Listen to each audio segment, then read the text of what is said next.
સુરતમાં મેટ્રોની કામગીરી પૂરજોશમાં ચાલી રહી છે ત્યારે સુરતના ભેસાણથી રાજન સુધીના રોડ પર મેટ્રોના બીજા ફેઝનું કામ પૂર્ણ થવાની આરે આવતા ટ્રાયલ શરૂ કરાયું હતું।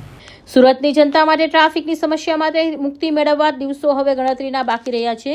સુરત મેટ્રો પ્રોજેક્ટમાં એક મોટી સિદ્ધિ હાંસલ કરાતા શ્રી કોરિડોર 2 એટલે કે ઈસ્ટ વેસ્ટ કોરિડોર પર ટ્રાયલ રનનો પ્રારંભ કરી દેવામાં આવ્યો છે। ભેસાણથી અડાજણ ગામ સુધીમાં 6.5 કિલોમીટરના અંતરમાં મેટ્રો ટ્રેન દોડતી જોવા મળી રહી છે। ઉલ્લેખનીય છે કે સુરતની મેટ્રો કુલ કામગીરી 75% વધુ પૂર્ણ થઈ ચૂકી છે, જે શહેરની ઝડપી કનેક્ટિવિટી તરફનું એક મજબૂત કદમ છે।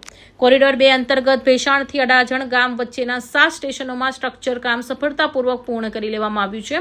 આજથી શરૂ થયેલા ટ્રાયલ રન દરમિયાન ટ્રેનને આશરે 500 કલાક સુધી ચલાવવામાં આવશે।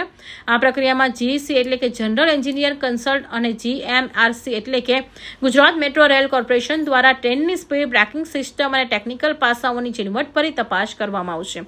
તો આ અગાઉ કોરિડોર 1 નોર્થ સાઉથ કોરિડોરમાં ડ્રીમ સિટીથી અલથાણ ટેનામેન્ટ વચ્ચેના 8.5 કિલોમીટર રૂટ પર ગત 29 માર્ચ 2026થી ટ્રાયલ રન શરૂ કરી દેવામાં આવ્યો હતો।